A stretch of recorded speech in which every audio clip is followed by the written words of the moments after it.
Wow. Empty garage. This is weird. Didn't think I was ever going to finish it. April 2019. I find this 69 Camaro.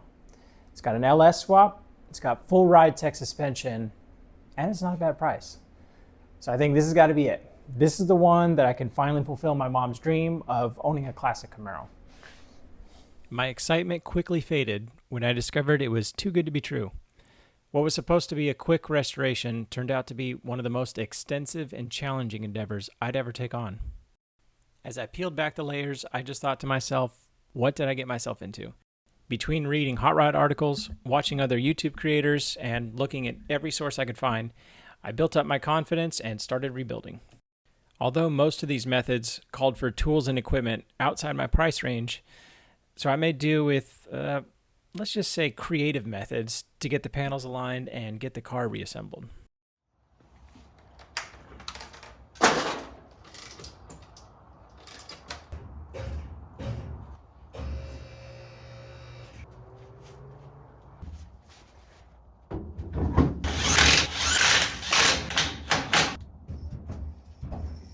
Finally get to install my favorite part.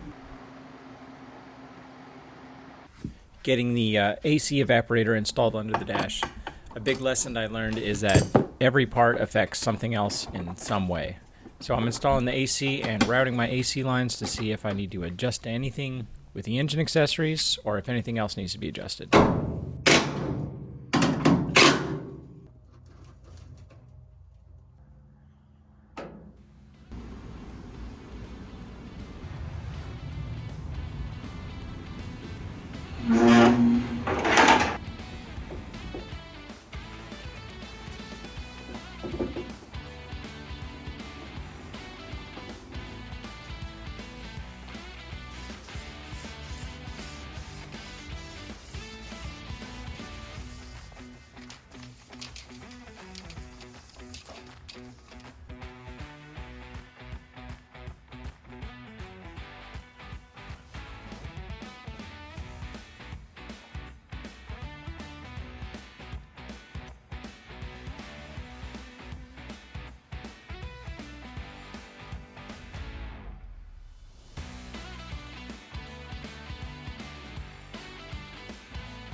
Due to my limited space in my tiny garage, I opted to paint the firewall, inner fenders, and wheel houses so that I can assemble the car and then finish the bodywork and paint without having to take it apart again.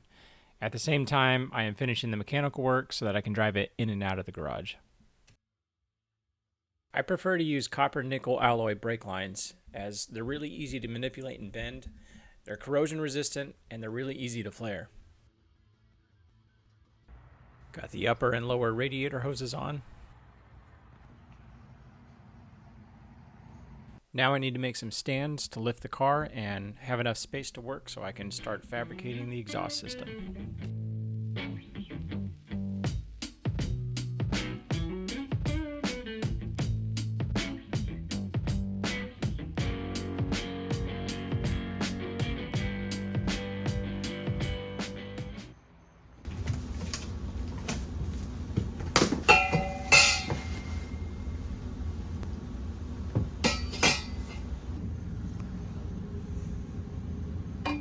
Yeah, that'll probably work.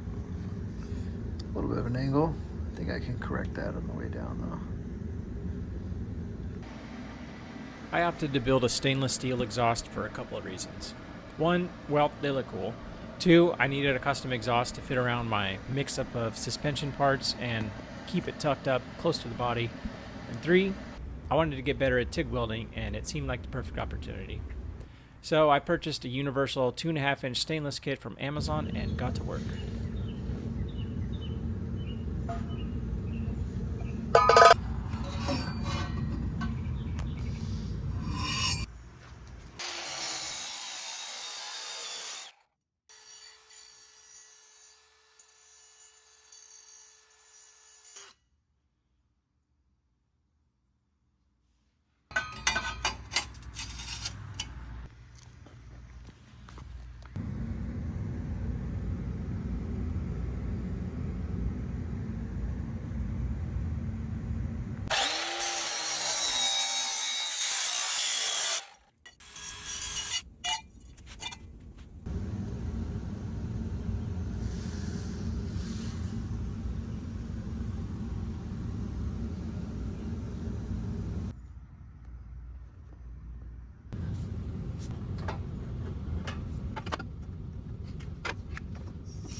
An exhaust is the perfect thing to practice on because nobody's going to see it.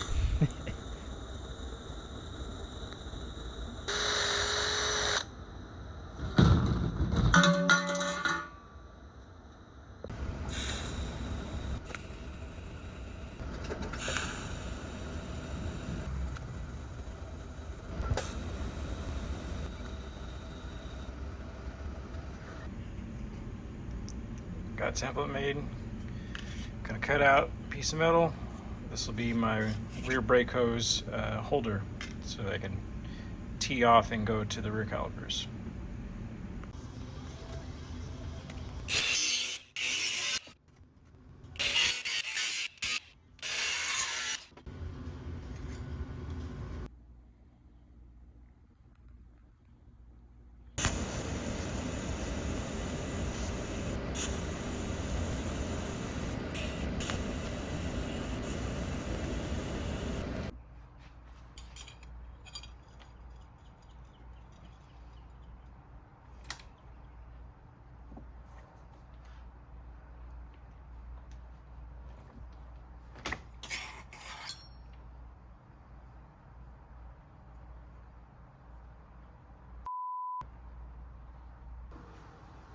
Okay, take two. Doesn't break. If it does, just re-weld it.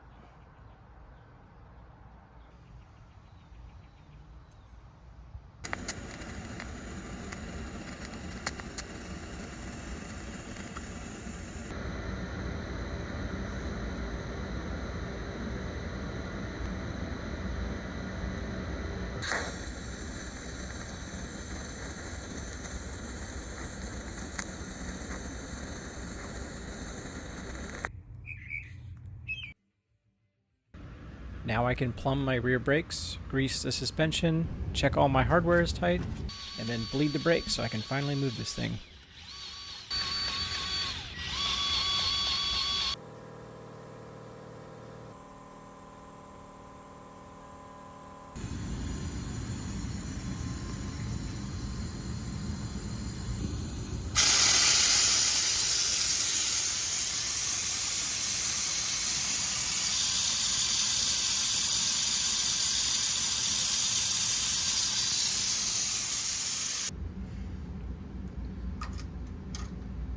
Got a horn contact. It's going to sit in here right along this plunger.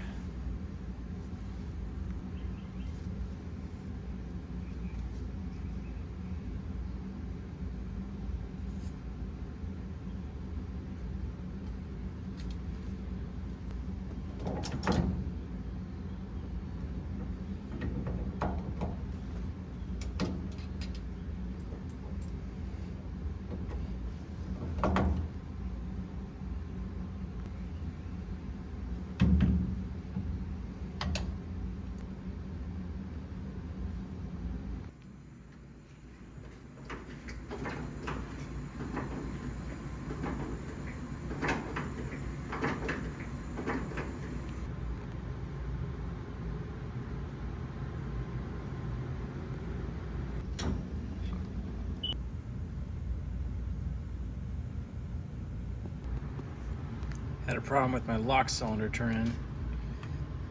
This cheap Amazon steering column.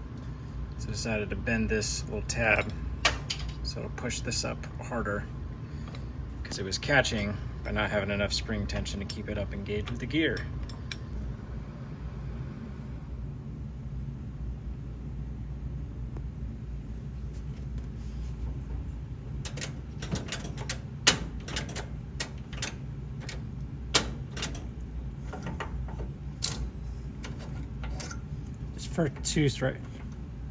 This first tooth right here is a little bit squared off and not quite pointed enough to mesh with this plastic gear, so it keeps wanting to jump the rack. So I gotta file that little section down. I also upgraded the spring pressure here with a different piece of metal, spread out the load more on this rack so it slides a little bit better.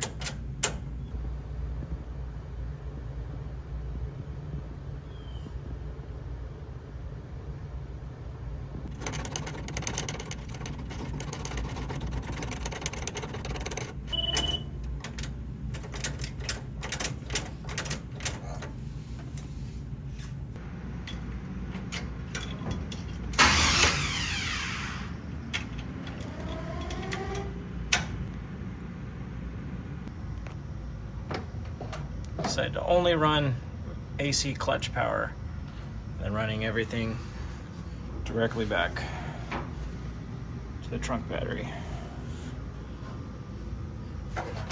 Try to keep all it tidy under the dash.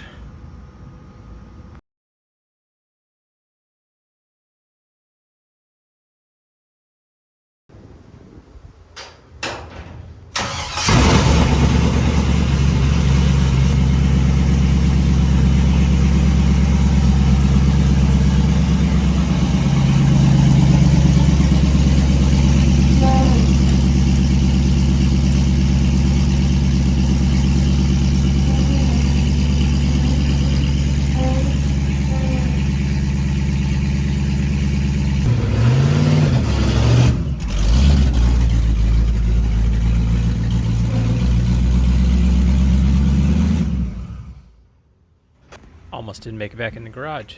Transmission didn't want to shift. So I printed a funnel to add some trans fluid.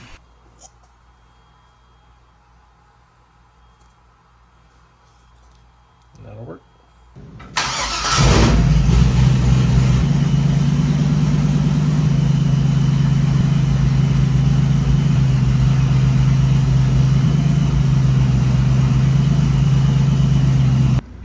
Starting to get a little packed behind the dash. Now that my dash is assembled with the AC ducts and wire harness, I can move on to finishing the air conditioning. I mounted the condenser and filter dryer.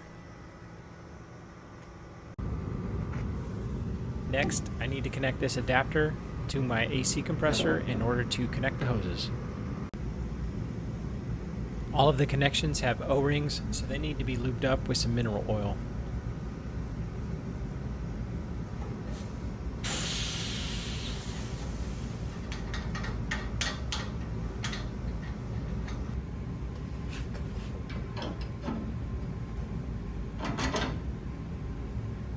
Next, I need to crimp the ends onto my hoses after cutting them to the proper length.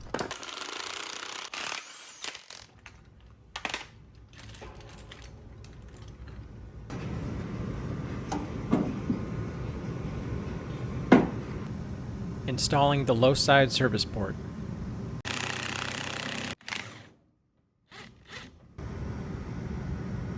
once all of the connections are made, I'll use this vacuum pump to check for leaks. I'll connect it to the high side port and then the low side port.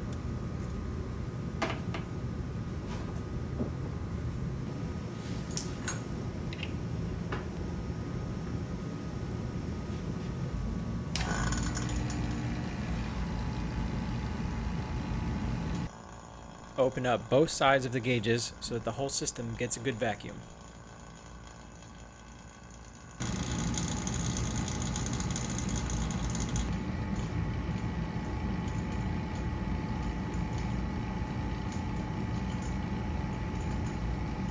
Two hours later. While the vacuum pump does its thing, I'll go ahead and finish up the AC vents in the dash.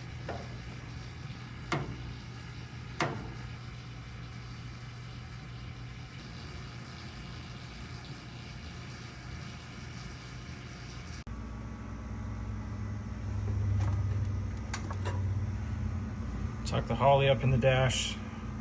Just sit tight up for now. We'll see if that's a temporary fix or a permanent fix. Time will tell.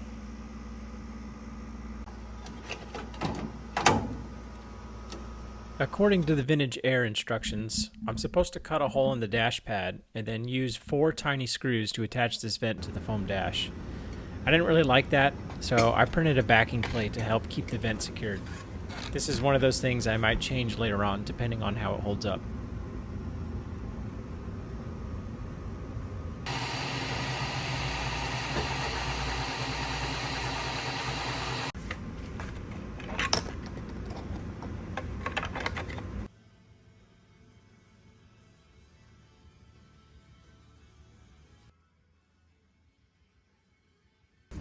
Before I can finish charging my AC, I need to figure out the routing for my intercooler I just decided to add.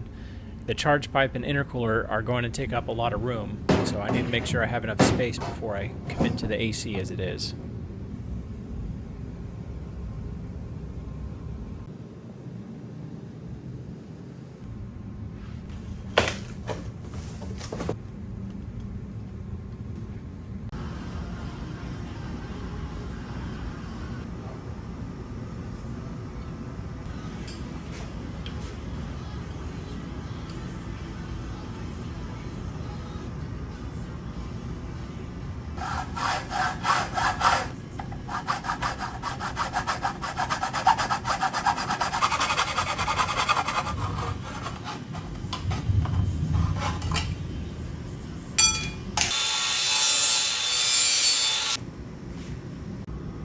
Got to make sure to bead roll all the ends so I don't have a coupler blow off under boost.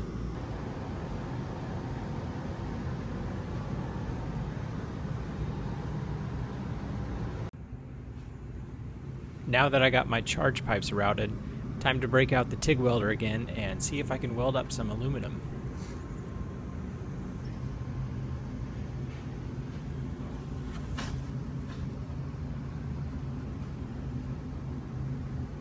After I found a suitable location for the bypass valve, I welded on a fitting to screw the valve to. Well, it's not very pretty, but it's sealed.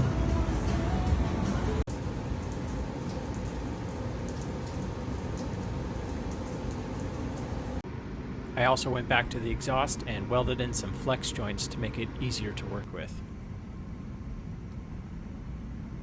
And now I can finish the exhaust out to the tailpipes.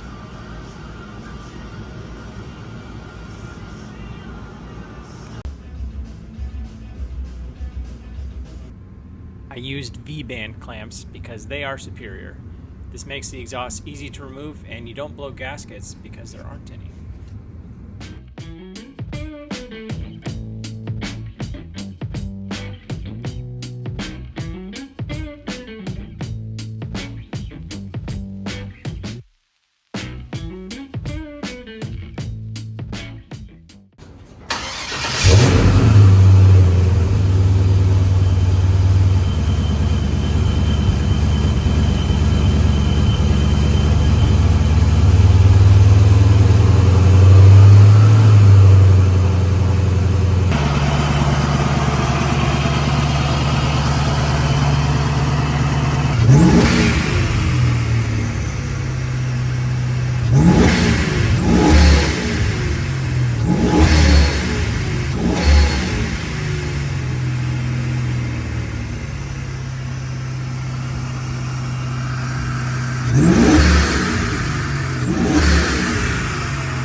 After all of that, now I can finally charge the AC. I'll use this can tap to connect the Freon to my AC manifold gauges. You can get these at pretty much any parts store. Once the car is on, I double check the vacuum is still holding and then slowly open the can of Freon. Make sure the AC is on so that the compressor engages the clutch and cycles the refrigerant. As the system runs, I'll keep adding Freon until I get the gauges where I want them. On the low side, it should read around 25 to 40 psi and 150 to 250 on the high side. These vary depending on the ambient air temperature. Since I'm in the hot state of Florida, I'll be looking to the higher end of these.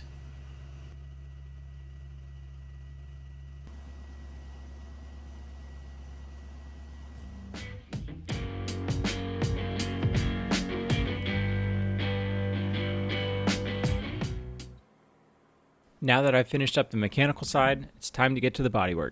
The first thing I'm going to do is strip it down to bare metal and get it coated in epoxy primer. If you didn't know, Florida is quite humid, so I need to make sure to protect the metal with a waterproof barrier. This will give me a good base to build up the bodywork without worrying about rust ever coming back.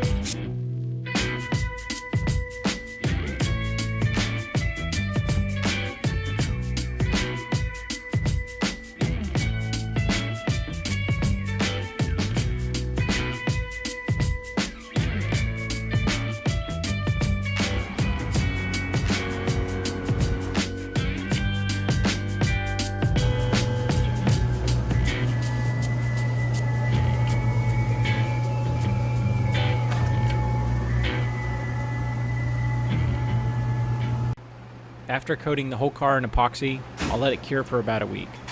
Then I'll scuff the whole car with 80 grit sandpaper to highlight the highs and lows. Then I can concentrate my sanding and filler work in these areas to smooth out the body. Everybody says aftermarket panels leave much to be desired with panel gaps, and, well, they're right. To try and fix this, I'll build up material by tack welding, cooling it with compressed air, and then grinding it smooth.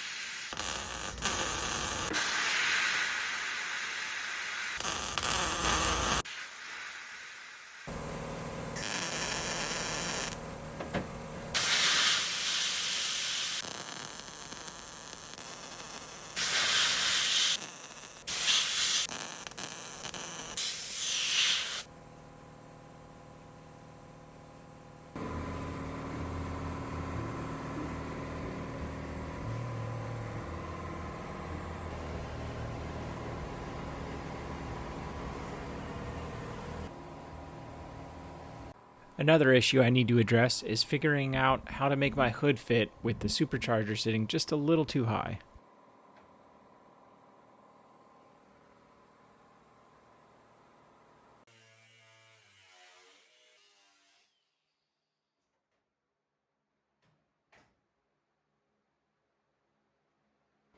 I think I'll come back to this later. This very warped trunk lid was a good lesson in what happens if you don't control the temperature when welding.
Most aftermarket panels are coated with an electronically deposited primer, or e-coat. Normally it's safe to leave it on and paint over it, but this car sat outside under a tarp for who knows how long before I got it. So I need to strip every section to make sure there's no rust and then apply epoxy primer. This is the best way to ensure corrosion doesn't come back.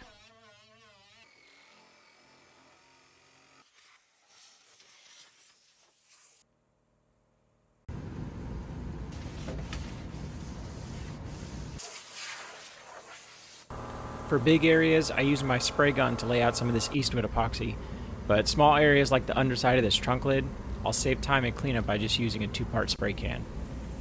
These cans come with an activator sealed inside the can that you can puncture and mix as you shake it. After activating, you get about 2 to 3 days of shelf life though, so make sure to plan around that.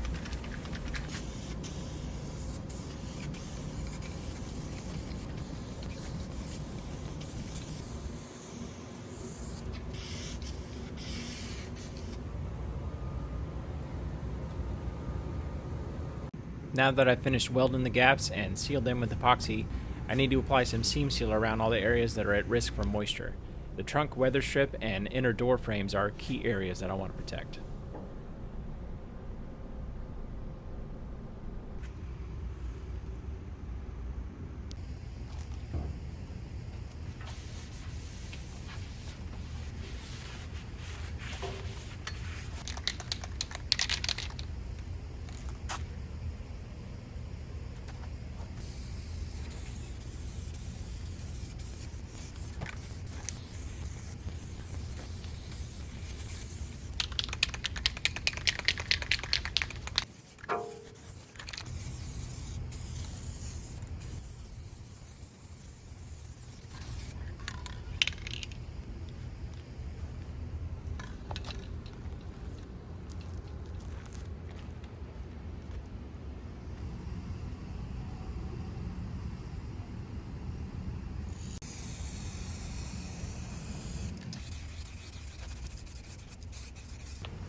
The door to rocker panel gap was nearly 3/4 of an inch. To fix this, I used an 1/8 inch steel rod alongside the bottom of the door to help close this up. In addition, my quarter panel to door gap was a little off as well, so I corrected this by cutting a slot into the quarter panel and prying it with a screwdriver to where I wanted. Then I tack welded it into place. This was a very slow process between welding and cooling with compressed air.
It's not a perfect gap, but it is much better than what it started as. Luckily, this is not a highly scenic area since it is low to the ground.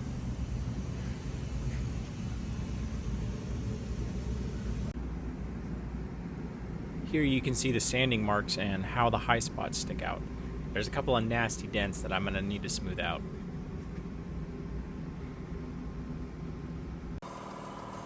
Using the same method to close up the fender to door gap.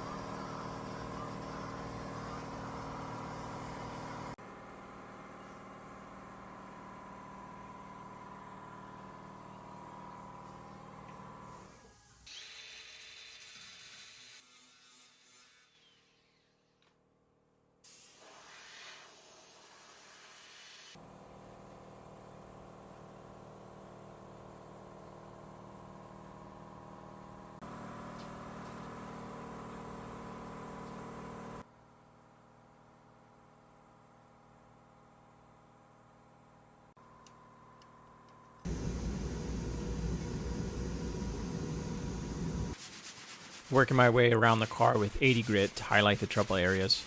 So far, about the only panel that doesn't need much work is the roof.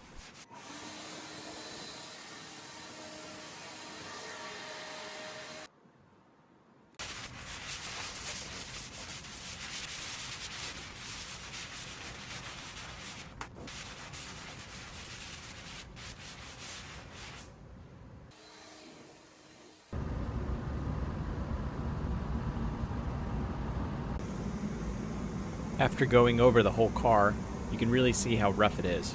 It's going to take a lot of filler, sanding, and lots of repeating to get it straight.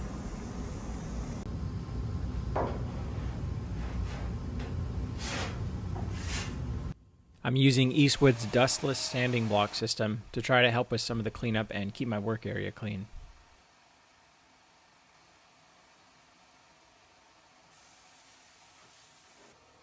Gotta love the Florida weather. Whew, it's hot.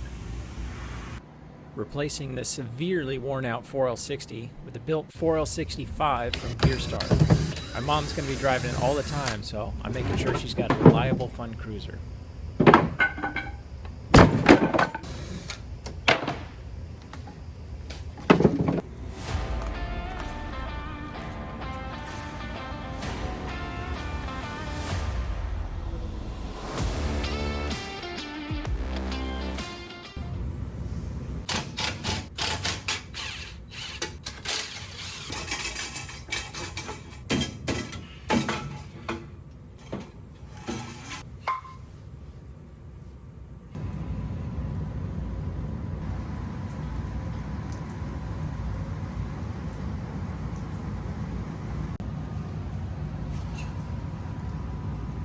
Yeah, that could have been worse. I gotta figure out how to slip this out from under the car since I don't have enough clearance.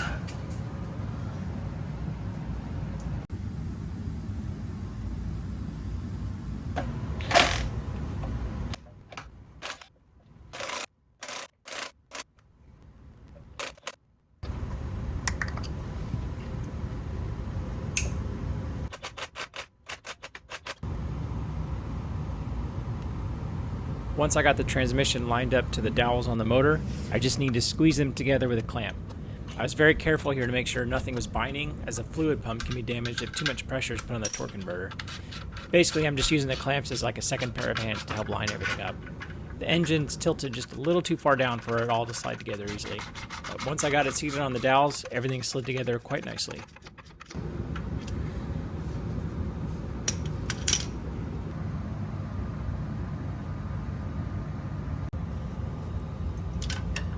Distance between the flex plate and torque converter is very important.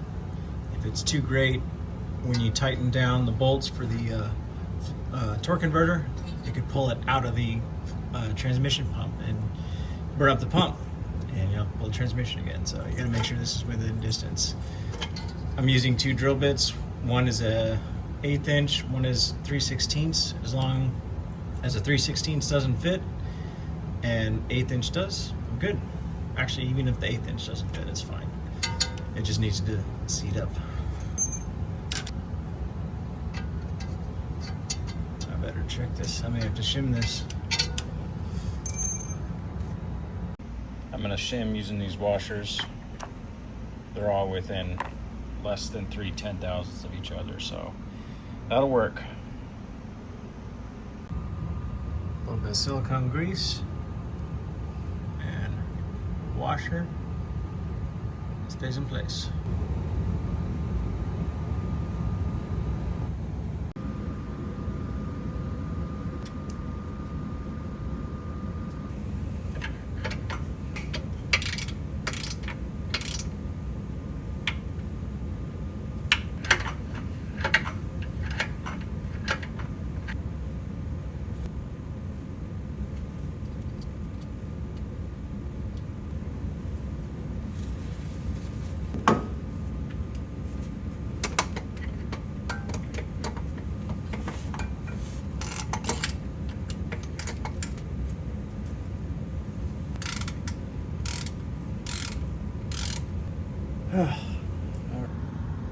GearStar recommends a separate fluid cooler, so I'll make some new lines and mount it up in front of the radiator.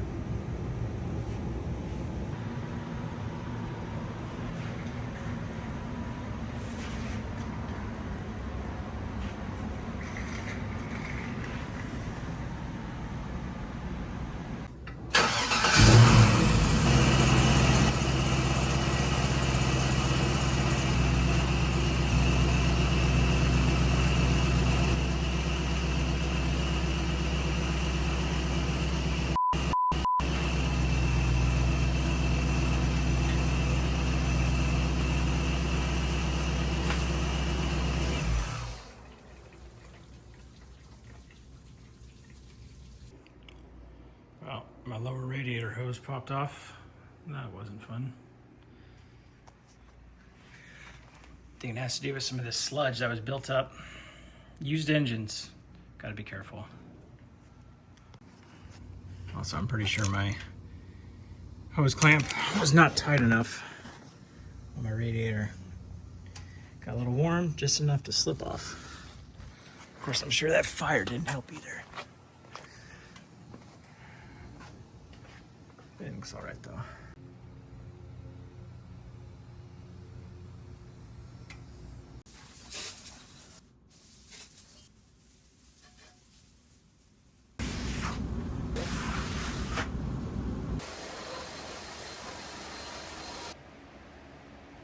I'll go ahead and flush the cooling system with the hose to get all the sludge out.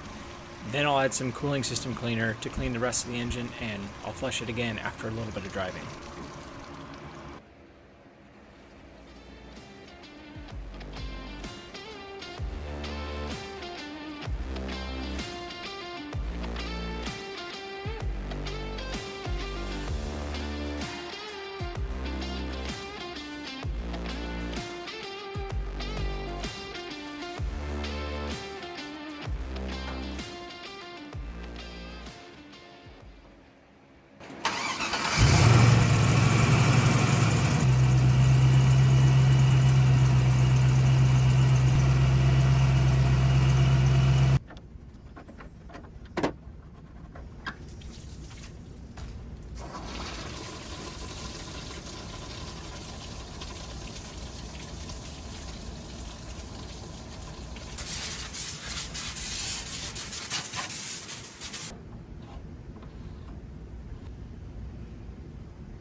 The bodywork really seems never-ending.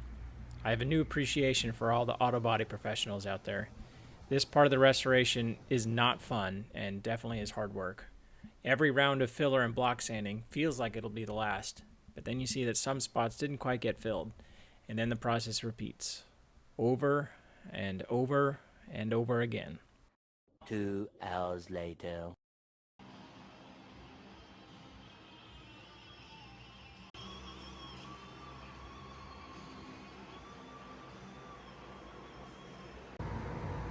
I wonder what's going on in that little orange head.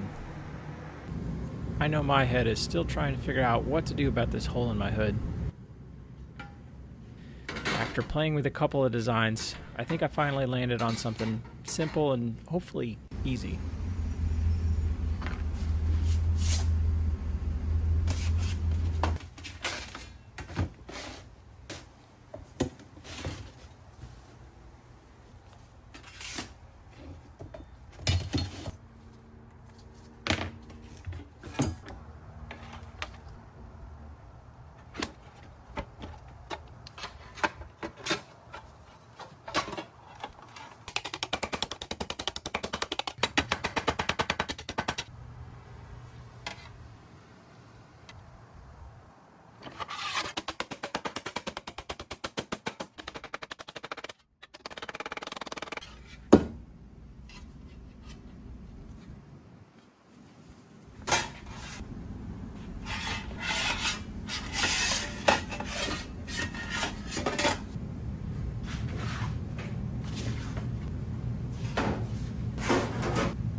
Yeah, I think these are looking good. I'll use my shrinker tool now to squeeze the metal together in order to match the slight curve of the hood.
Now that I think my bodywork is pretty close, I'll spray some polyester primer. It's basically a sprayable body filler. This will serve two purposes. One, it will put the car in one color so it will contrast my guide coat pretty well. And two, it'll basically skim coat the whole car and make blocking that much faster.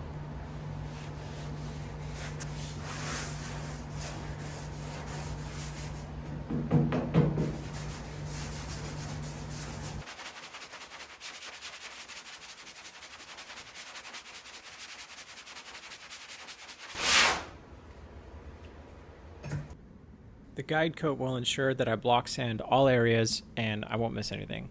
And if I burn through to metal, then I know I still have some high spots that I need to address.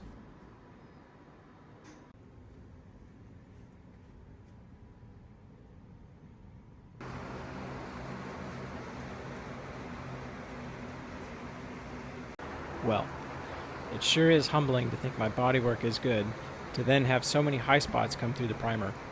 I'll probably end up doing a few rounds of polyester primer to get all of the body panels smooth and level.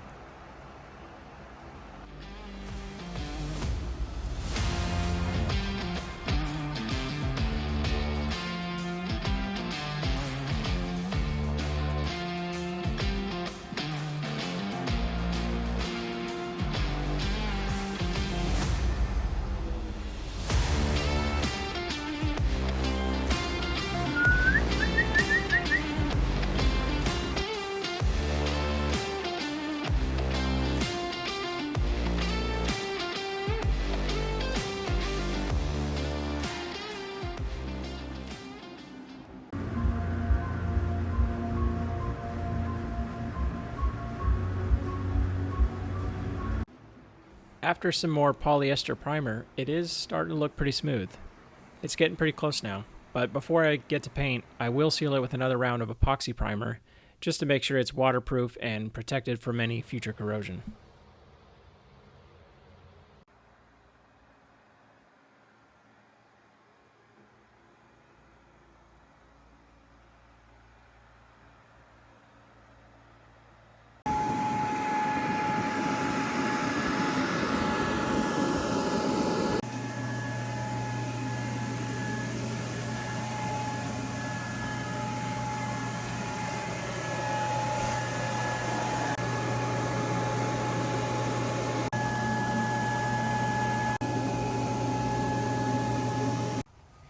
Well, while the epoxy cures, I'll go ahead and spend the next couple of days working on the hood.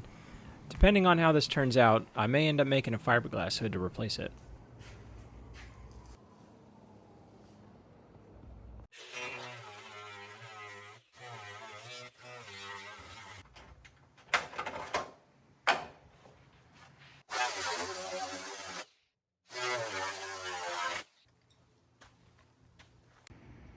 Man, it sure looks good in the sun. I can't wait to see how it's going to turn out.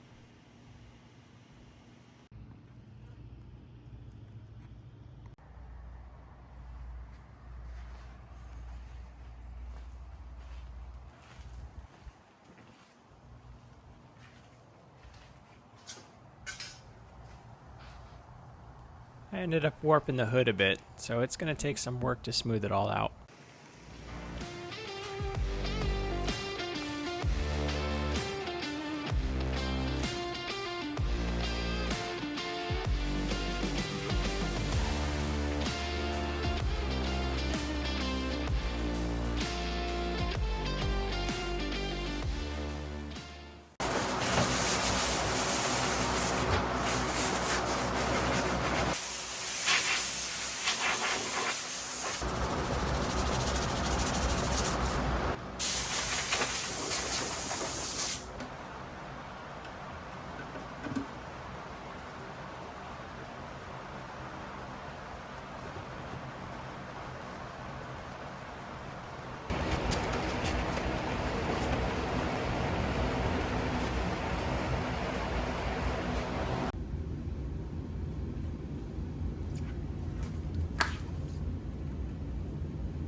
The grill had absolutely awful fitment. I finally settled on using some fiber reinforced filler to get the edges aligned with the fenders. I painted the inner edges, door jambs, and underside of the trunk lid first because I want to have room in the paint booth to get to them there. After getting those cured with clear coat, I set up my booth and got to work on the rest of the body.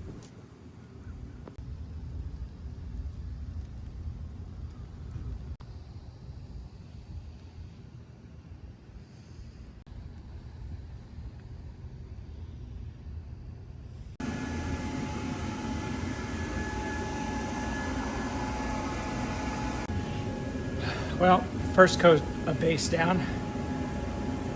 Figured out I'm not a very good painter. See how it turns out. Ignore the overspray on the wheels. Those are trash and they're getting replaced. Base coat actually came out okay, all things considered. This was my first metallic I've ever sprayed, and there are a few areas that definitely show my shaky hands and inconsistency.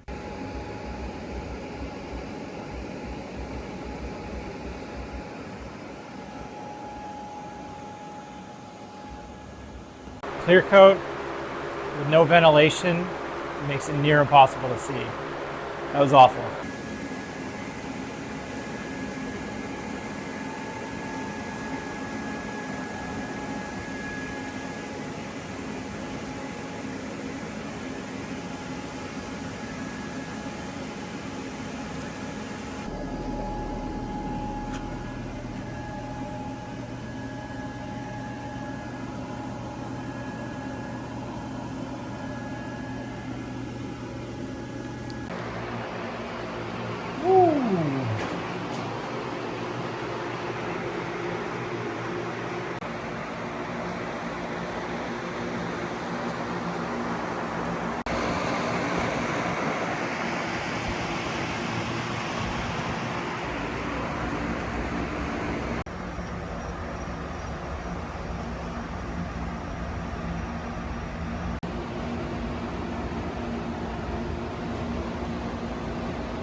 I needed a break from bodywork, so I started installing the power windows.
I got the last few pieces into epoxy primer.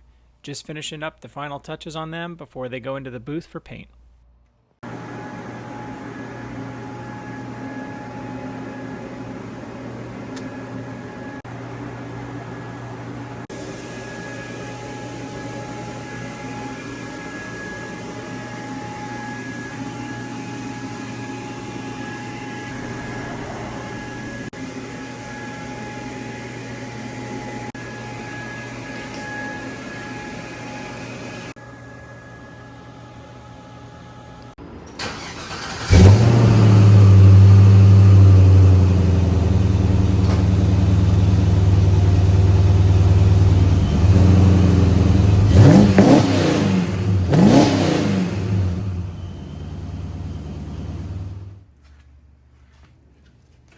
To install the rear glass, I used a butyl rope and then gently laid in the glass.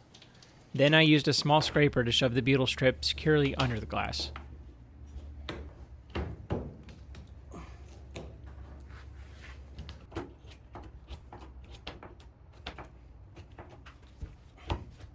Next, I taped a rubber strip and then used a weight to provide some pressure and allow the glass to sit down nice and secure.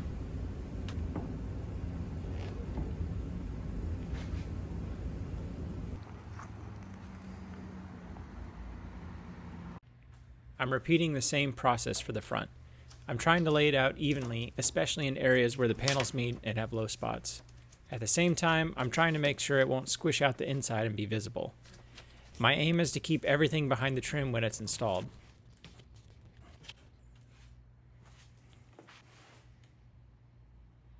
The front glass is significantly more awkward than the rear. I can adjust these stops to try to get the window in the right placement. I'm trying to be gentle and not crack it.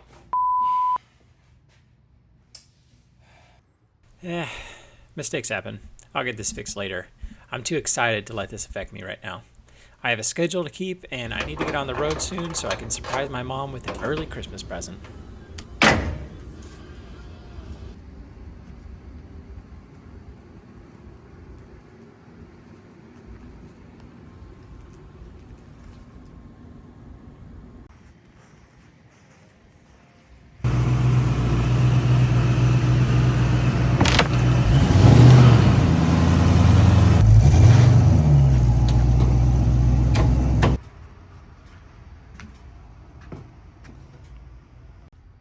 Well, I'm all packed up. Time to hit the road. My mom is the biggest reason I got into cars.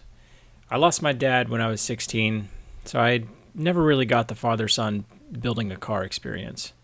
But my mom stepped up and actually pushed me into a 65 Mustang for my first car. That started this crazy journey that leads me back to my mom getting a car she's always talked about. This 69 Camaro started as just a way to give thanks, but now I'm not sure what it is, but it's something more. Small token of appreciation? Yes, but I guess it's also a full circle moment. It's proof of her support and how this is more than a hobby. It's shaped who I've become.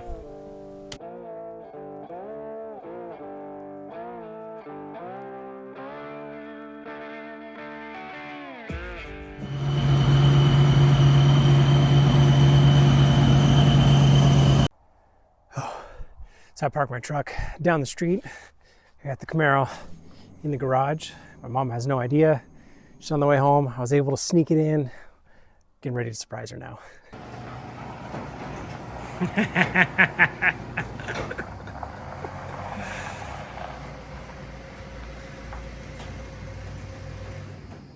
No way! Surprise! Wow. Yep. A little dirty, but wow. It's dirty. That's great. Thank you. I tried to have it done by your birthday, but stuff kept getting set back. And I was focused on school. Like the seats, the interior. Yeah. But it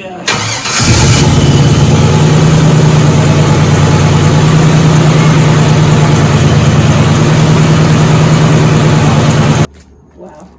Good surprise. Good surprise. So how's that first test drive? I saw you rock it off. I did that for you. It was fun. Yeah, it's a good car. I quite enjoy driving it.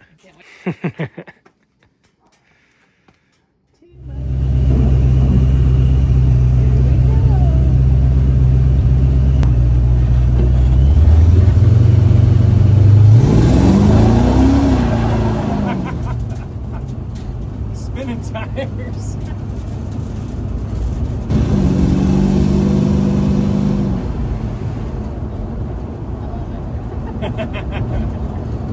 Hard to tell.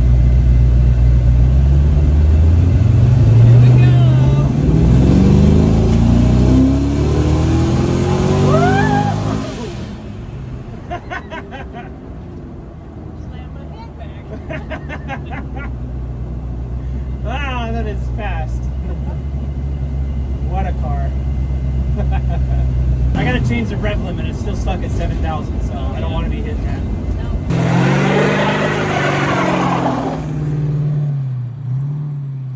That's the first time my mom's ever done a burnout. Taking it really gentle with their new car. That limited slip is definitely worn out though.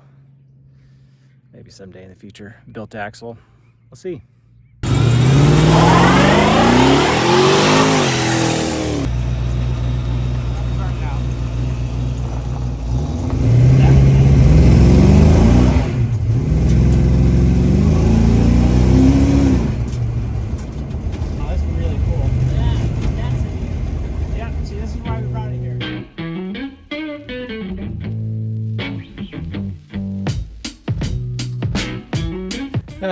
I think she likes it.